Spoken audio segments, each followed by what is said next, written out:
Hi, my name is Jordan Rudess. Welcome to my video. I've been playing the keyboard since I was 7 years old. I started out playing a lot of classical music and discovered the synthesizer along the path when I was about 17 or 18. And during this video, I'm going to be taking you through some different techniques that I've developed along the way. They include compositional techniques, improvisational techniques, rhythmic, and also just technical skills with the keyboard. I've had the opportunity to play with a lot of very good musicians. Most recently, the bands I've been in are the Liquid Tension Experiment and my own Rudess Morgenstein project. But I've also played with groups like the Dixie Dregs and the Paul Winter Consort. I'd like to share with you some of these ideas that I've developed over the next period of time. Let's go.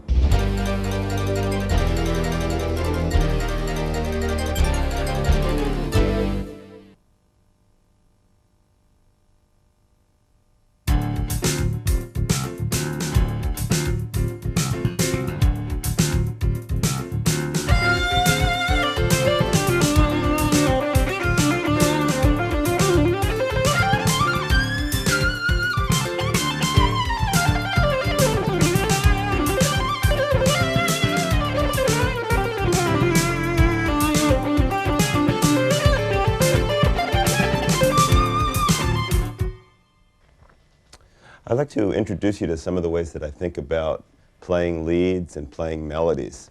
The groove that we were just hearing is what I call like a Dregsy groove.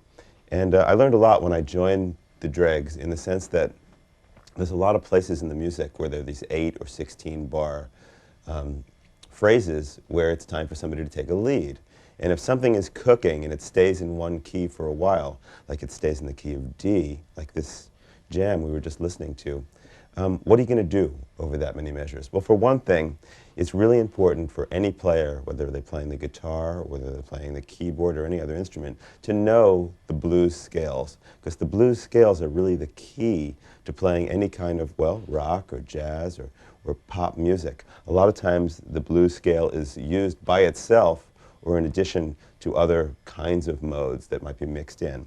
So let me tell you the way that I'm thinking about what I just did. For one thing, of course, the blues scale is the basic structure of what it is, the D blues scale.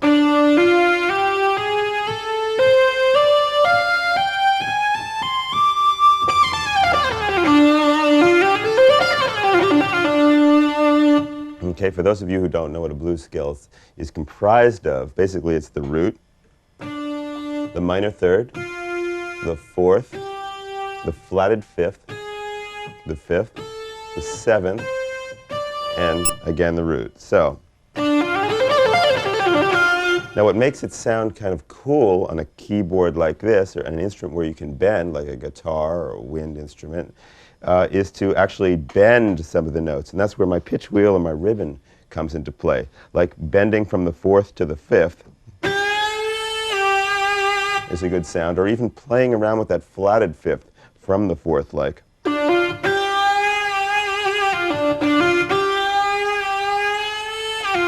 It's just a way of achieving tension as you go to the actual fifth. So you can either go to the flatted, or another typical bend would be to bend from the seventh to the top octave, because of course the seventh, just like when we were studying the bass, leads to the top root. So here's the seventh, bending to the top. So, and a typical bend, one of the first things I learned was like considered like the Jan Hammer bend, which is. So a good way to practice might be to just go.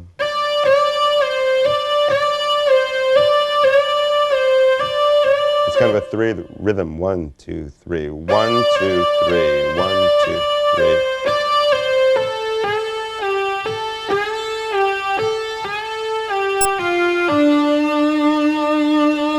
Sometimes what I'll do is I'll incorporate bends, like I'll bend into the seventh from the sixth, just for a different sound, like this. I'll lead up to it.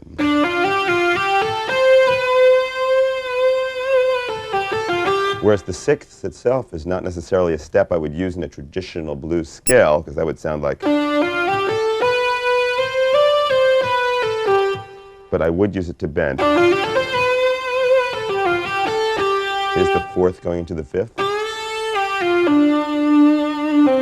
and even the second, which is not part of the basic scale that I laid out, but that bending into the third.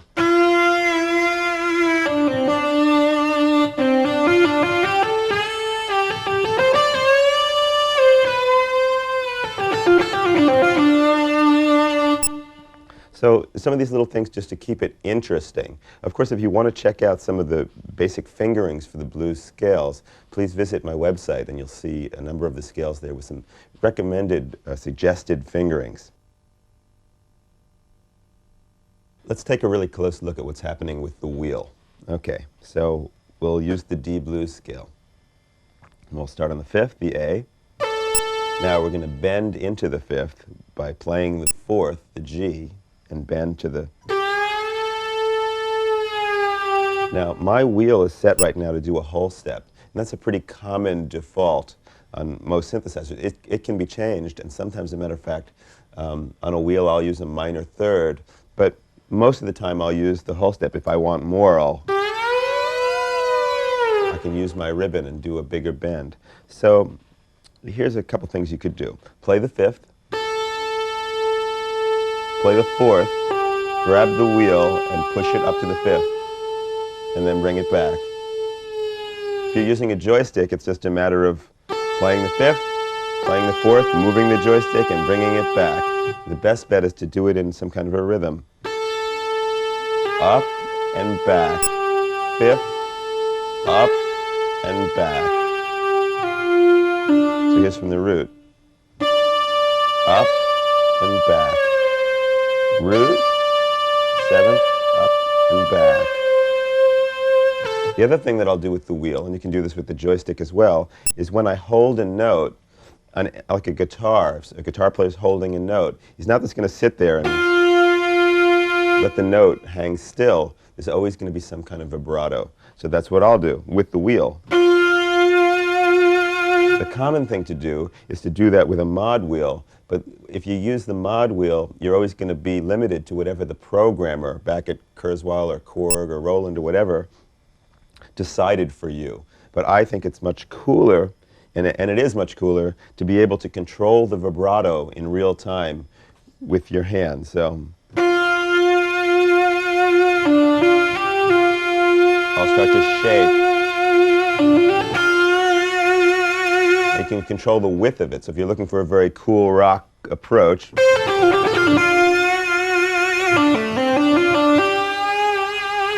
it might be very wide. And sometimes it's cool to do it a little slower than you might think is the right way. A lot of times the pre-programmed vibrato is more like a little faster. But the cool rock vibrato, really, if you listen, is slower.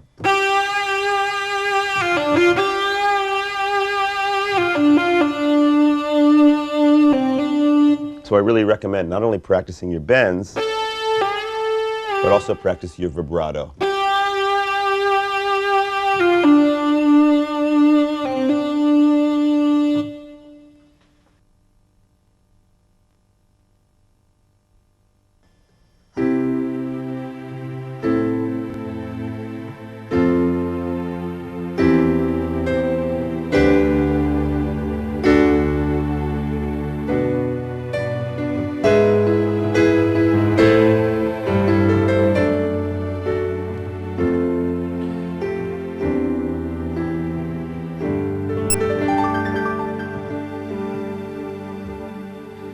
"95% of what I play is using this kind of close voice leading.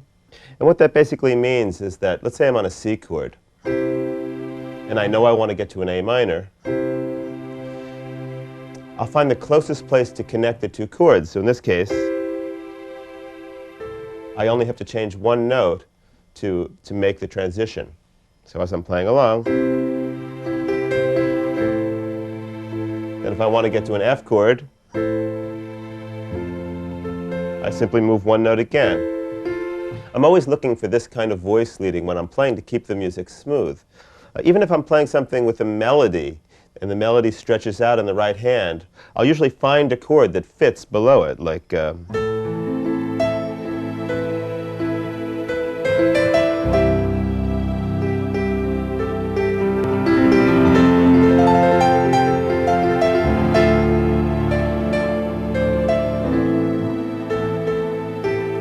So notice that I'm playing the melody, often with my top finger, and positioning the chord underneath. Here's another example.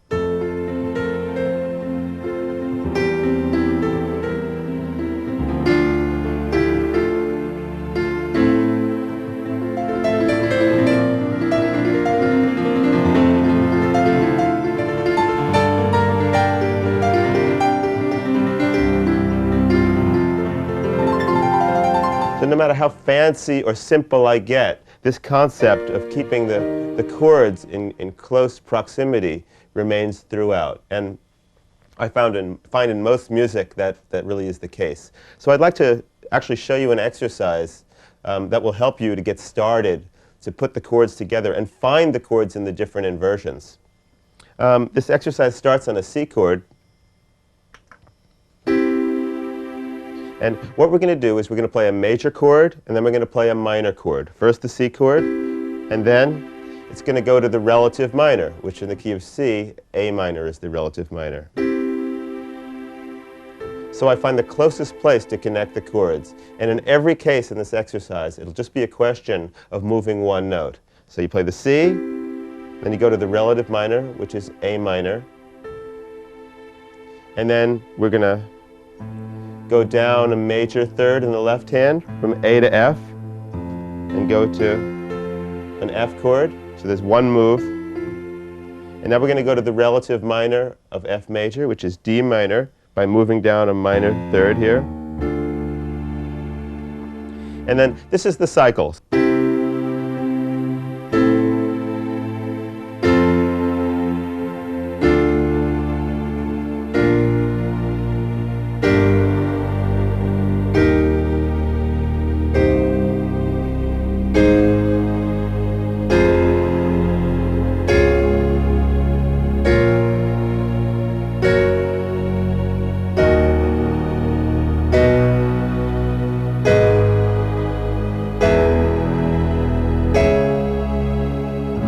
Skipping it down the octave.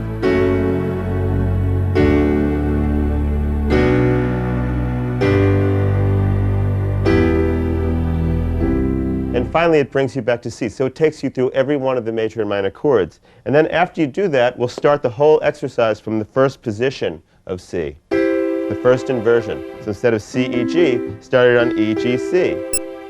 So the second chord will be A minor, but now the first finger to move is the middle finger. We should also note that when you're on the C chord and you move to the A, the voice that's going to change in the right hand is the finger that's going to move to the actual A. So when we go to the F, the one that changes is the E to F. So there's all kinds of interesting little patterns within this pattern to get you going.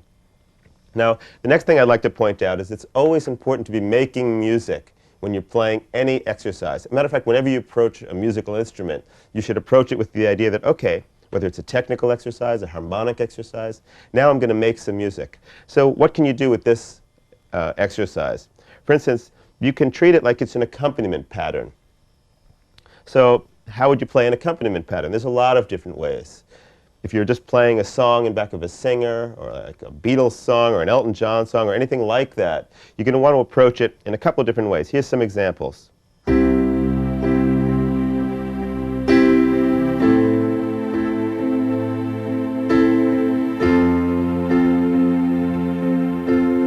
Okay, that's one way you could play an accompaniment pattern. But what about this?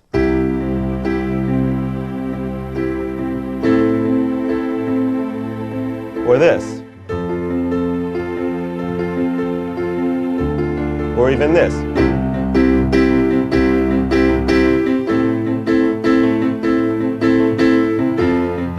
Or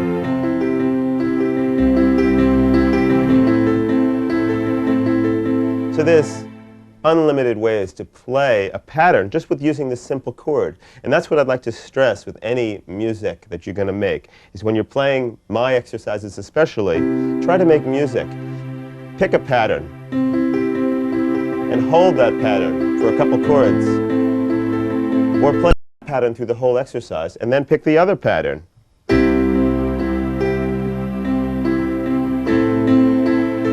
And play that cycle through the whole progression.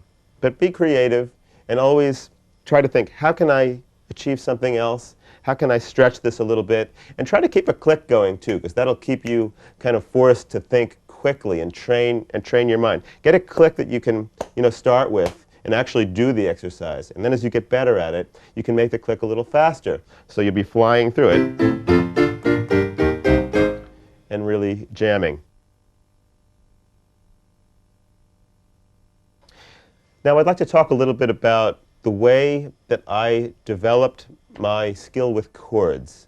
When I was very young, I guess the first chords that I learned are these major and minor chords, and kind of found them in all the different inversions. But as I was growing older and hearing different kinds of music, what happened was that I would hear a particular kind of chord. Like I remember when I first heard a major chord over like an altered bass. For instance, something like this, where you have the 5 chord, I'm playing an F, but I've got a C chord on top. Okay, so like here's a B flat chord with an E flat bass. And there's all kinds of ways you can do it. You can play the 5 over the 1, you can play the 2 over the 1, the 4, this is the 4, the 7. On my website, you'll be able to find examples of different patterns that will make use of this kind of altered bass thing. But here's a little improvisation using this concept. I'll just start a drum track so we can have a good time here.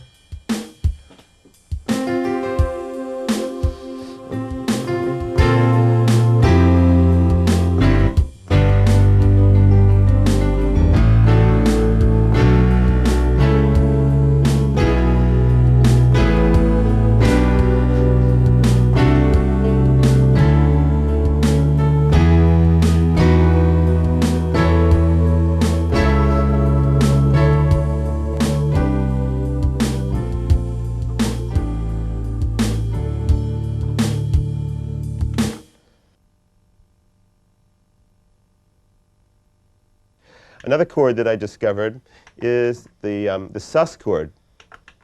That's where you take like a C, you take the 4th and the 5th. I discovered this when listening to Tarkus, E.L.P. Tarkus. Of course, Keith Emerson is very big on sus chords. But same thing. Discover the chord, find it in different positions. And in different inversions. And once you find it, actually try to write a piece. Try to do an improvisation. Here's an improvisation that I'll do that uses sus chords.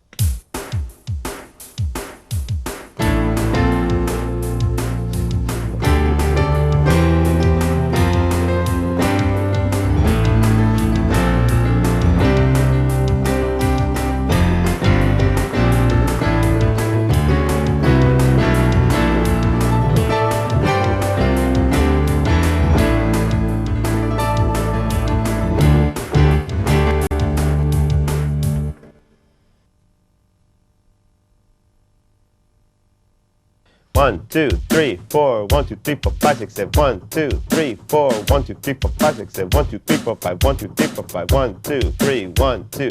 1, 2, 3, 4, 5, 6, 7. 1, 2, 3, 4, 5. 1, 2, 3, 4. It's very important to connect your body with your sense of rhythm. A lot of people, musicians that I know, can play very well until you ask them to count something. And it's always apparent to me if they're truly grounded in their rhythm. Like somebody could be playing a 7/8 passage, and I'll say, well, it's not really that convincing. And then if you ask that person to count while they're playing, the whole thing will fall apart. So I recommend to everyone, any musician, to learn how to put rhythm in your body. And how do you do that? Well, for one thing, we can step away from our instrument. Okay? So let's do an exercise now where I'll just be counting the beat and clapping the rhythm. So the first rhythm is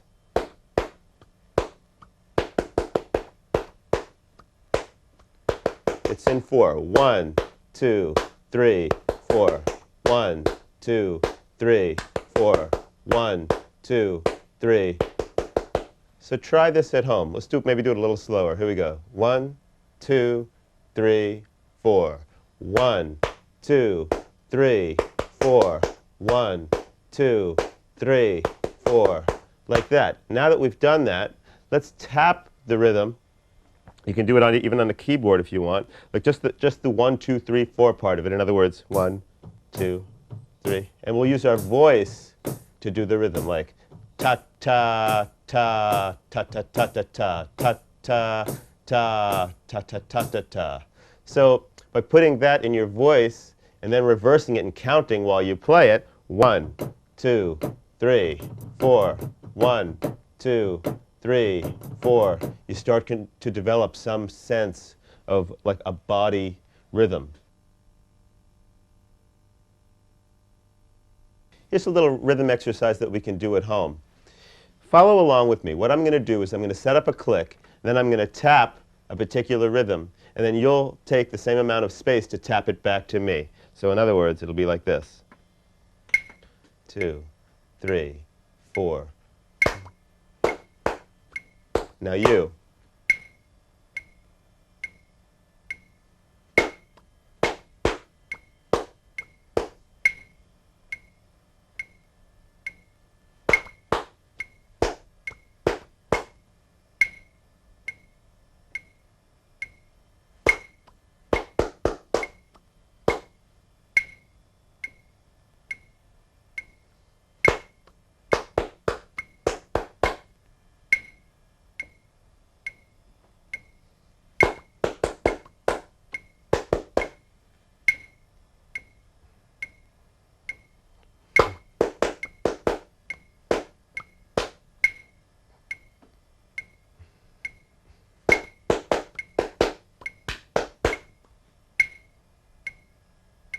That one again.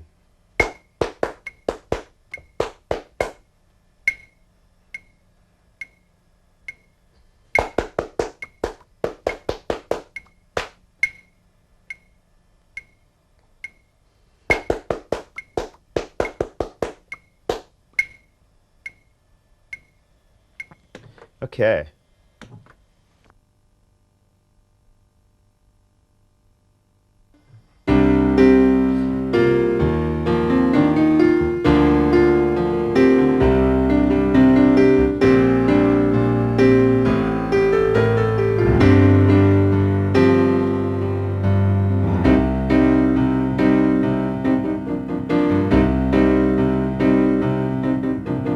One, two, three, four. 1, 2, 3, 4. So just to make sure that you can really count while you play.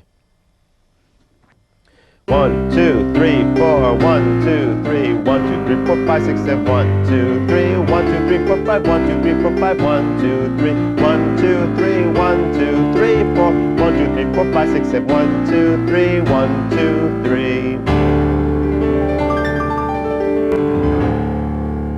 That'll really help your playing a lot.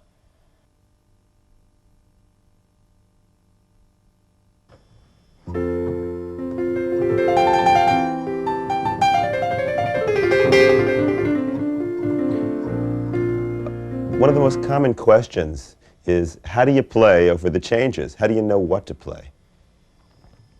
So I've kind of analyzed what I do, most of it by ear in a sense, and I think I can give you some good hints on how to look for things to play. For one thing, let's say we have a progression like this, which is F major, a C chord over an E bass, D minor, and B flat. So the groove would be.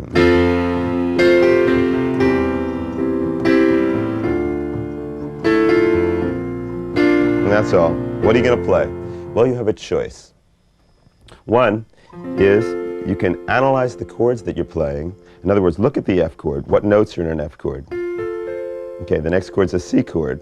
Let's kind of overlay that. So a C chord is C, E, and G, right? And then, of course, there's a B flat chord here as well. So we've got these notes so far. And what did I leave out? And a D minor. So we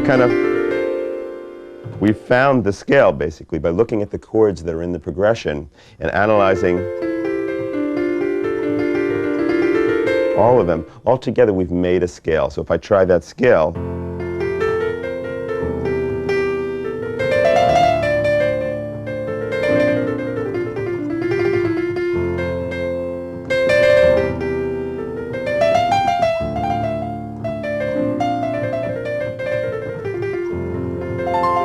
it works very nicely, but it's very major and it's very plain sounding. Here's what I'd like to recommend. If you have a progression like this, it's in a really in a major key, try using the relative minor blues scale. So in F major, the relative minor, you would find it by going a minor third down from F, saying, oh, D is the relative minor. So what is the D blues scale? Well, we just looked at the D blues scale in the first example, so that's this. But how does that sound over this? I'm going to start the D blues scale on an F. So the F is the root, but I'm using the notes of the D blues scale.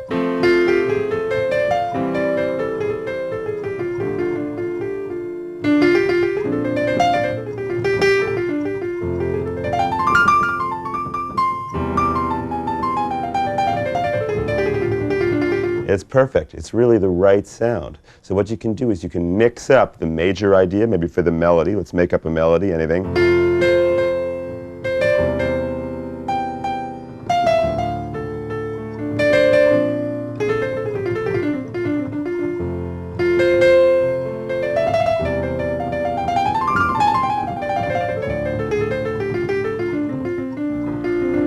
So that's what you will do. You'll also notice, I don't want to keep anything a total mystery here, but like when I'm playing a piano sound with a bluesy type scale, I do this kind of slippery thing. And this is something they definitely didn't teach me at Juilliard, but it's something you have to learn along the way. It's where I'll take my third finger or my second finger and just kind of slide off the note like this.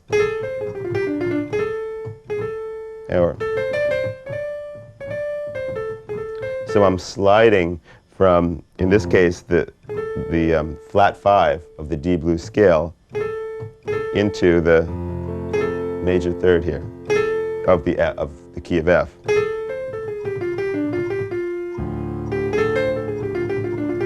Another nice slide here would be from a C sharp to a D. So from the D blues scale perspective, you're sliding into the root. It's almost like if you were to bend. Now, usually you don't bend piano sounds, so, but this one goes. And bending or sliding into the fifth. So that's the piano player's way of really bending.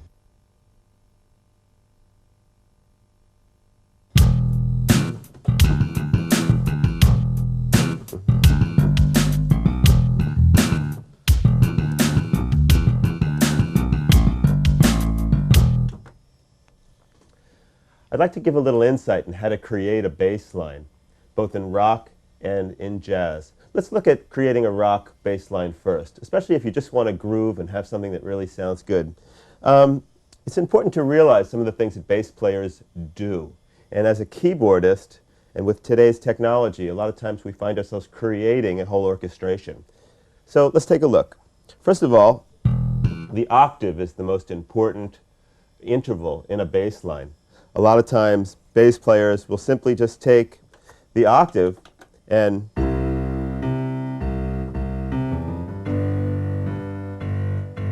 very much focus on the rhythm between the top octave and the bottom octave.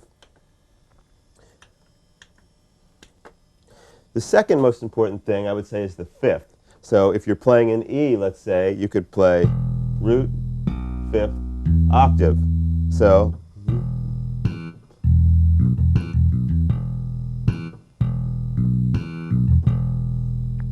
and so it's amazing to think of how many different patterns can be created, even with just a few notes. Like if I start my little drum pattern and just take the root, the fifth, and the top octave.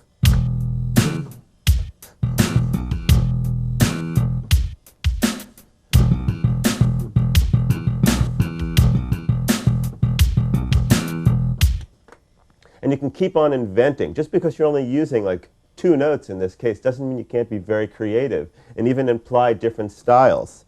The next interval I'd like to bring into the picture is the 7th. So in E, we're going to take the low E, a D, and an E. Now let's add that with the 5th. We're basically starting to outline a pentatonic scale. But just with those notes now, we can get effects like this.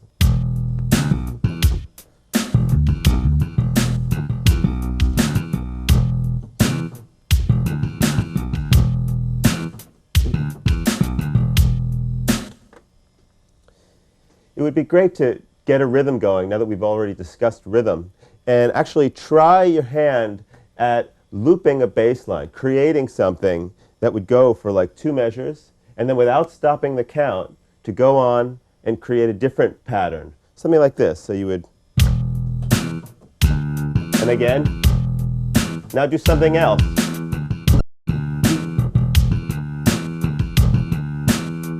Now something else.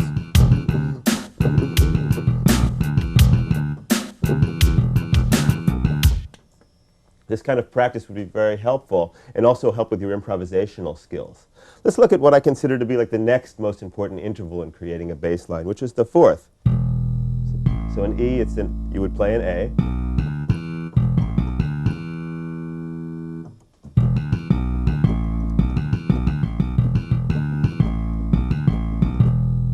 The interesting thing about this whole thing is that you'll notice that I started out by showing you the intervals that were most spread out. On any instrument that's playing in a low register, you'll want to have the intervals spread out. It's kind of like if you take a piano sound and you would play a chord like down here. I mean, certainly it's been done in some Beethoven stuff where he just plays a very thick chord.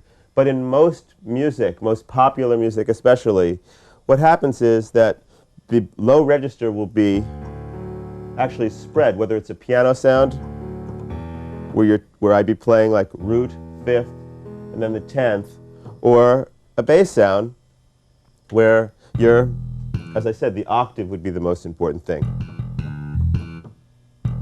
So then as you're getting more busy in the bass, you could add the extra notes. So now let's add the 3rd to it, the minor 3rd, E, G. So our notes are E, G, A, B, D, and E. And I would say we have pretty much a complete palette of notes to really do a lot of things. So again, what I recommend is start your drum groove,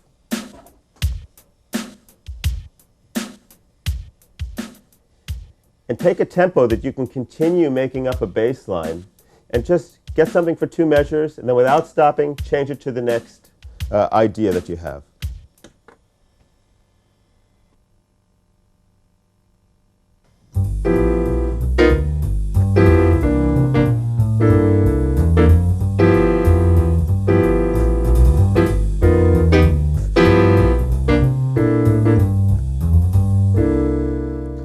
Take a look at this whole walking bass idea.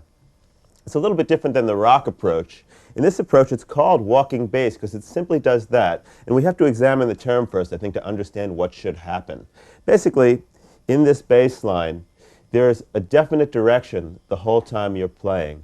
And the walking idea is usually constructed by playing almost in a scalular fashion, like. But where are you walking to? That's the whole consideration. Let's say we've got a G-type blues progression, and we're going to take 8 beats, like,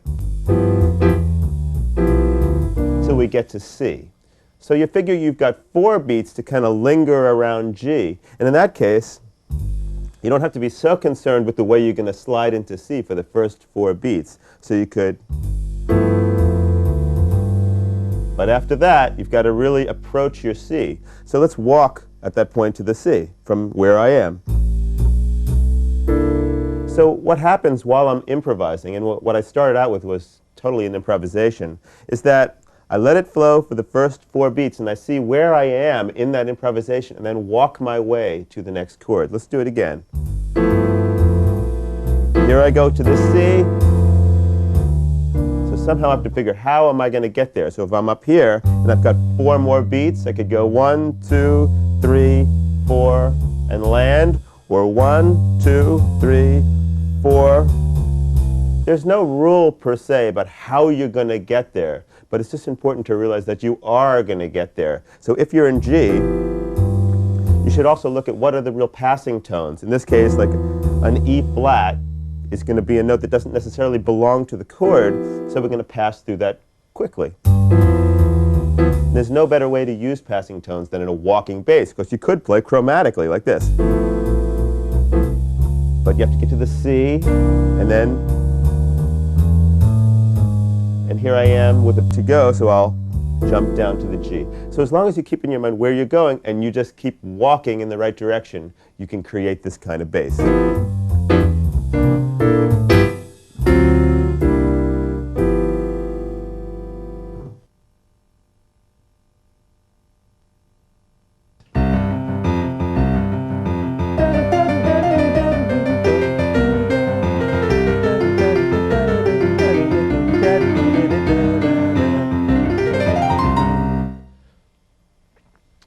People very often come up to me and say, well, how do you develop independence of the hands? Not necessarily independence of the fingers, but how do you do one thing with the left hand and another thing with the right? Well, this is something that's very important as a keyboard player, so you can do things like play a bass part and play a separate melody harmony section with the right hand. And what I did to develop my independence is developed an exercise that's kind of like a mixture of independence of the hands and also an ear training exercise. Basically, what you want to do is to be able to connect your thought process, or even like your musical ear, to your fingers. And how do you do that? Well, a big part of that is actually singing, whether that's out loud, which I recommend, or to yourself. So here's what we're going to do. Try this. Let's take a very simple bass line, like just D, A, D, A, just like that. Now you'll probably want to try this with a click, so that will make you feel very stable and very comfortable. And play it until you really feel like it's rock solid and you can't go wrong. Then, in the right hand, begin playing a melody. At first, don't make big skips like,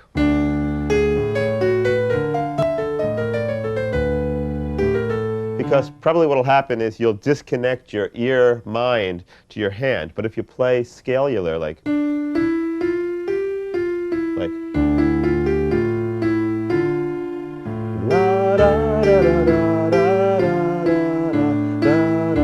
and you'll know at home when you're on top of it and when you're kind of losing it, because you'll just feel it. So a very comfortable tempo, and sing while you play, and play up and down. Don't make big skips, and just try it.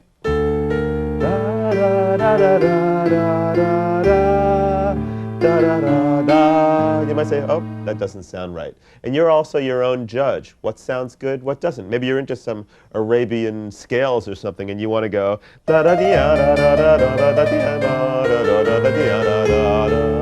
might sound fine to you. So be your own judge and go slow. Also, it would be good to practice this with a drum beat, like I have one right here ready to go. So it'll keep you really steady.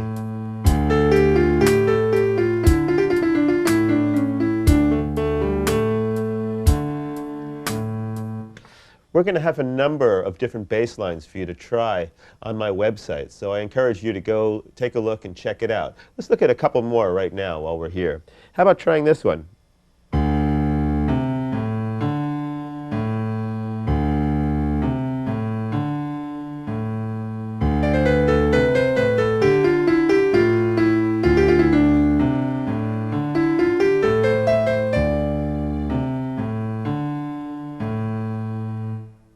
So if you're more advanced, you can try a pattern in 7, like this one.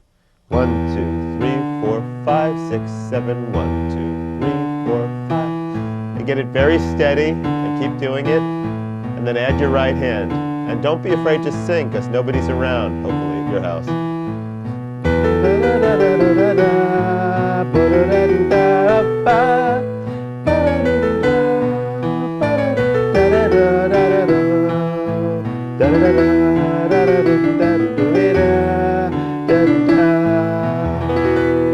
So that's the kind of thing I recommend. Very steady, very slow at first, a tempo that you can really do it, and then slowly increase your tempo. And this should gain you a lot of ear-to-hand coordination and also independence of the hands.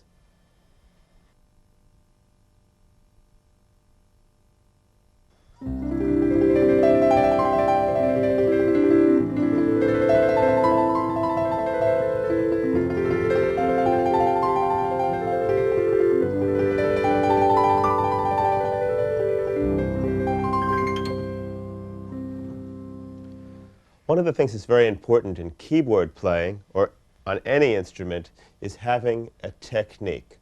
And to develop a technique, it's kind of like a sport in the sense that it's a very physical thing.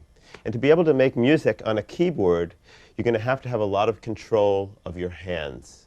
There's just no avoiding that. First of all, you want to make that connection between your ear and hands. And if you want your hand to play exactly what you're hearing in your head, your hand better be well equipped to do that. There's a number of things we can look at concerning technique. And the first thing I want to point out is that your main goal is to be able to have enough strength in your finger so that you can keep your arm quiet. You see too many players who play along and there's a lot of motion. But usually to do a riff, you don't necessarily need to be moving around at all with your arm. It's just your finger that's going to actually make the motion. So to be able to do that, you have to get some finger strength. And to get finger strength, you have to practice things that will give you independence of the fingers. Now, I myself practice not only on the keyboard, but I'll also practice on my knee, or I'll practice on a tabletop. And some of the exercises that I'll show you, you can do anywhere. Of course, there's very standard exercises, like things like this one.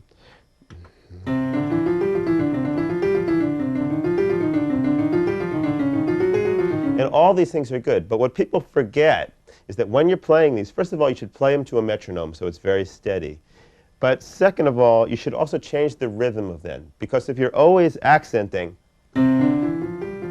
accent, what happens to the other fingers? What about the pinky of your right hand? What I used to do, and still do sometimes, is if I'm playing something like that, I'll go like this. To give some extra attention to the fingers that we know are weaker. For instance, we know that trilling with 3 and 4, or even if you try that, you're going to find that perhaps trilling with 1 and 2 is going to be a lot smoother than 3 and 4, if at this point you can do that at all. So let's take a look at a couple of different exercises. First of all, I like to apply the rhythm method to technique. And what that means to me is that you can take 3 notes. Let's say these 3 notes. And by applying a rhythm to that, like a beat of 3, 1, 2, 3, 1, 2, 3, 1, 2, 3. So you're playing quarter note, then eighth notes. 2, 3, quarter, eighth, eighth, eighth, eighth, quarter. And what's happening here, you'll notice, is that first we're accenting the C, C, E, D, C, E. Now try it in a 4 count. 1, 2, 3, 4, 1, 2, 3, 4, 1, 2, 3, 4, 1, 2, 3, 4. And it'll work with any 3-note pattern. How about if we take these fingers and go 1, 2, 3, just that. 1, 2, 3, 4, 1, 2, 3, 4, 1, 2, 3, 4, or 1, 2, 3, 1, 2, 3, 1, 2, 3. Let's take the same first pattern we did and count it like this.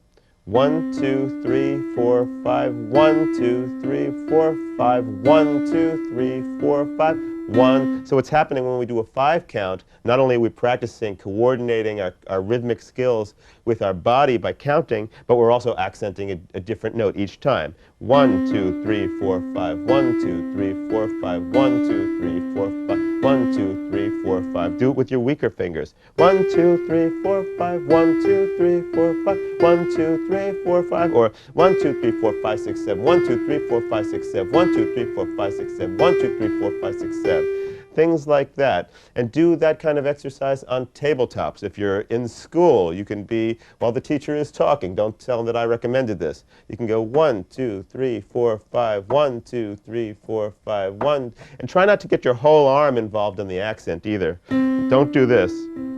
1, 2, 3, 4, 5, 1. The temptation will be to do that at first because you don't have the strength in your finger yet to do that. But if you go slowly,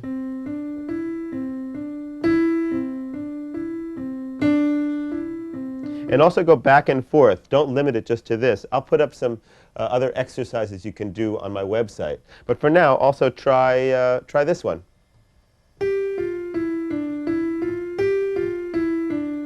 So 1, 2, 3, 4, 1, 2, 3, 4, 1, 2, 3, 4, 1. So all it is back and forth, just like that. And you're going 1, 2, 3, 4, 1, 2, 3, 4, 1, 2, 3, 4.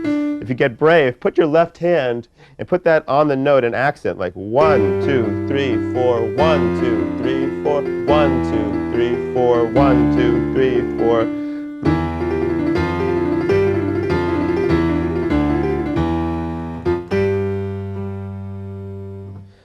Some other exercises that I'd like to show you include an exercise that I kind of made out of an original Brahms exercise, which goes a little bit like this. It's just purely chromatic, but you're using all 5 fingers.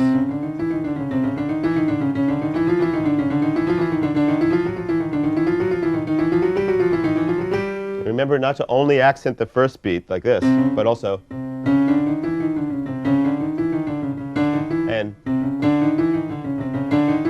things like that. But here's my element of that. Besides going up and down chromatically, what you can do is you can take the first part and then you can open up your hand. So it's a real contraction expansion exercise. And that's most of what we do when we're playing the piano. It's all about opening and closing your hand. So this is perfect for that. So you go like this. And then open it up and play like a major 7th chord. And then at the top, we do our chromatic thing again. And then major 7th chord down. So, open up, and then close. And what you can do, if you start getting this together, is try it in mirror imaging, so with both hands.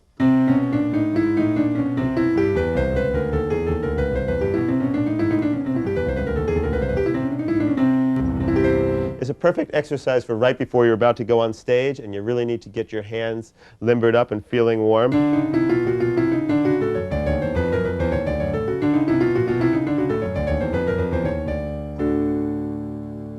Here's another one that I find really excellent. And this is an exercise where you'll take different chords. You'll start out with a major 6th chord, C major 6th, and you'll play your 3rd and 5th fingers, G and C, E and A, C and G. So it almost sounds like shortening bread, if you know that. So what you can do is you go. And then you'll move one finger to minor, this one. So now. And then you'll move another finger down to make it diminished. And then finally your last finger to make it dominant.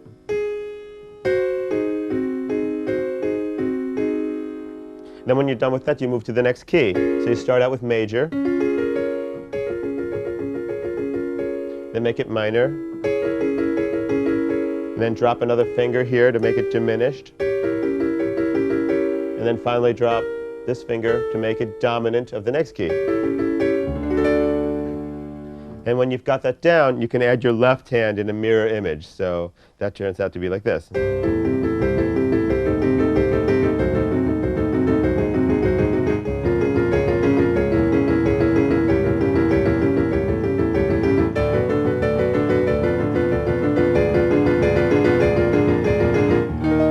And every now and then when you're doing these kind of things, catch yourself to see if you're getting stiff in your elbow. I find when people are doing things that are challenging, there'll be a lot of tension and it'll be really like, whoa, you know. But if you think about maybe moving your elbow around just a little bit to remind yourself that you want to stay loose.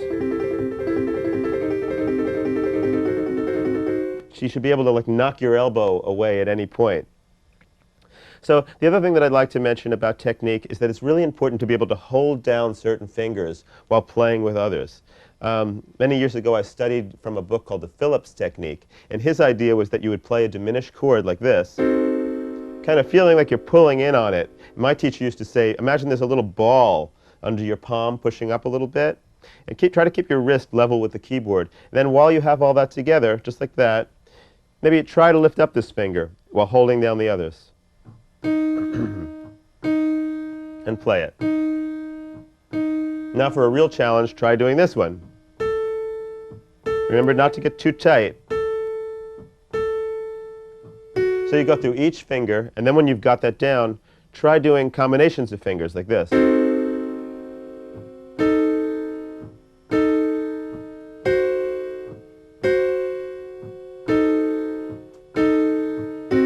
And of course, the triplet is one of the most helpful rhythms in technique because it lets you accent both fingers in this, like this, like 1, 2, 3, 1, 2, 3, 1, 2, 3, 1, 2, 3, 1, 2, 3, 1.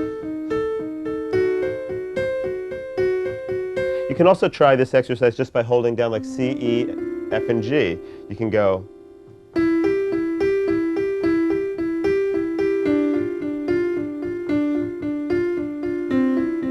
One interesting thing, you might not see immediately how this is important, but if you put it into a musical context, like even if I'm playing just regular chords,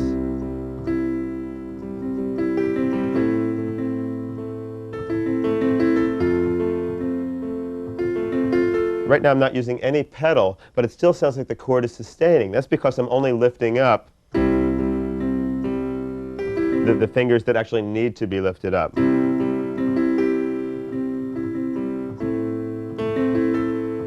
And to do this, it requires a bit of independence in your fingers.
I'd like to take a little time to show you some of the things that I do with the Kurzweil synthesizer.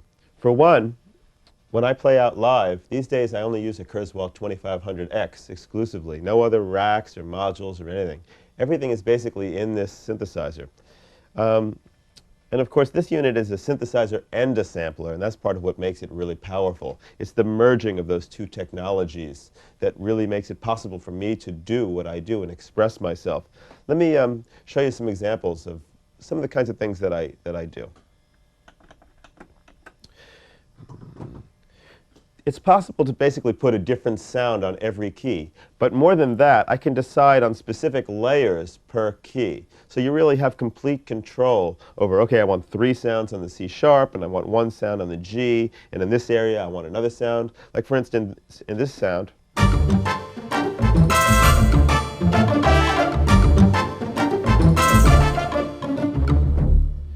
I specifically put the percussion underneath the various instruments that come in. Like you can hear the little tambourine roll, so if I go,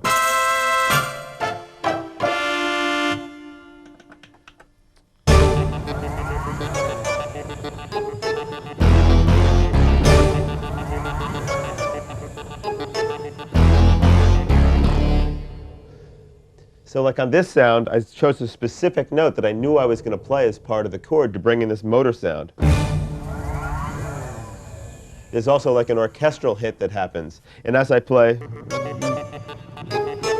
you have like a pizzicato and a xylophone type sound. So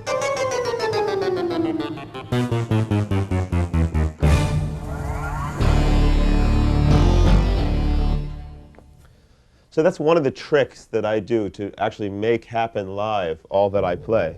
The other thing that people ask me quite a lot is, how do you change sounds? Well, for me, a sound is called a setup, and the setup consists of a lot of different zones of different sounds. Let's take a look at this sound, where I have.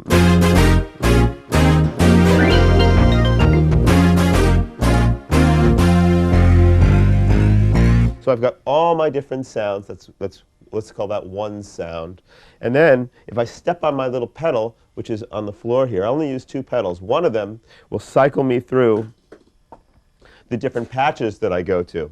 So as I'm playing along, I can be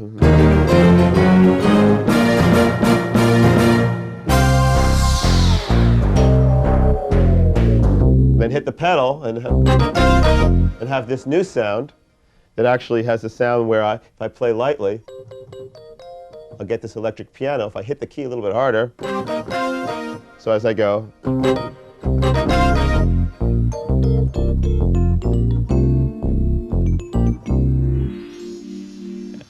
and the little bell effect that you hear is actually assigned just to this key.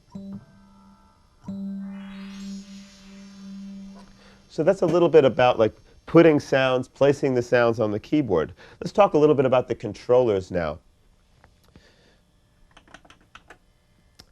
What happens is, a lot of times what I'll do if I want to just like play a lead, I'll run a looped sample.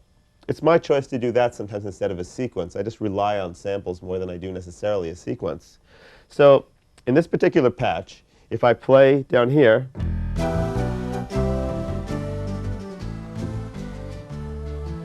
and we can all hear that now my loop is running, and it will keep running until I let go of my sustain pedal. And while that's running, I can use my ribbon, I can use my wheels, I can use my slider without affecting that patch at all. It's just a matter of my programming the sound to do exactly what I want it to do. So, and after I pressed that note and I stepped in the sustain pedal, it switched me automatically to a lead sound. So now I can play.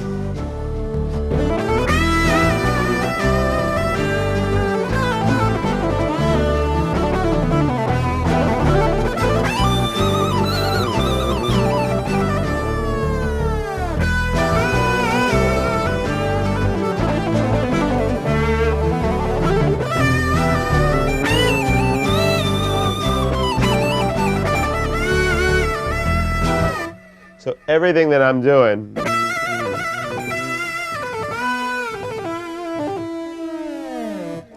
does not affect the loop at all. Another very cool thing that you can do with some of the controllers, for instance, you can do this. You can trigger notes on the ribbon. So the ribbon is not only a pitch bender, kind of like if you're thinking along the lines of a guitar, like a whammy bar. I can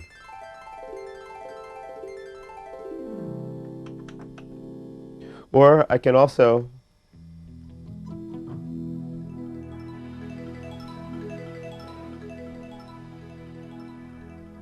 have the ribbon kind of do multiple functions. Like the ribbon can bring in an arpeggiation and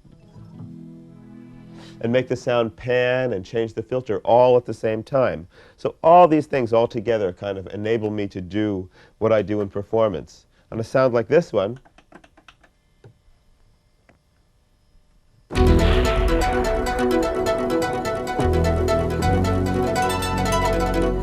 I put my special effect in the low register of the keyboard. When I hit that note, it creates that effect, but everywhere else is more pitch-oriented.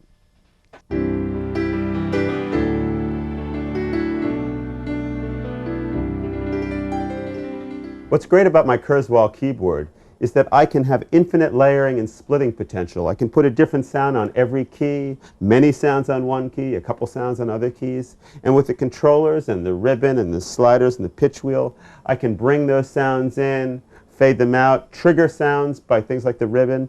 In this example, I'll use the ribbon to actually trigger a sampled slide that I have.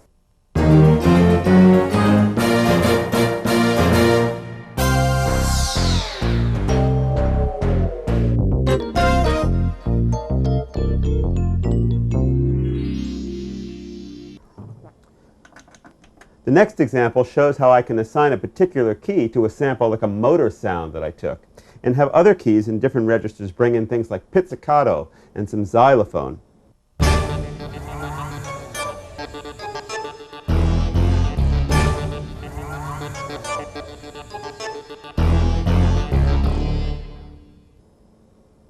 This is some of the capability of the Kurzweil synthesizer.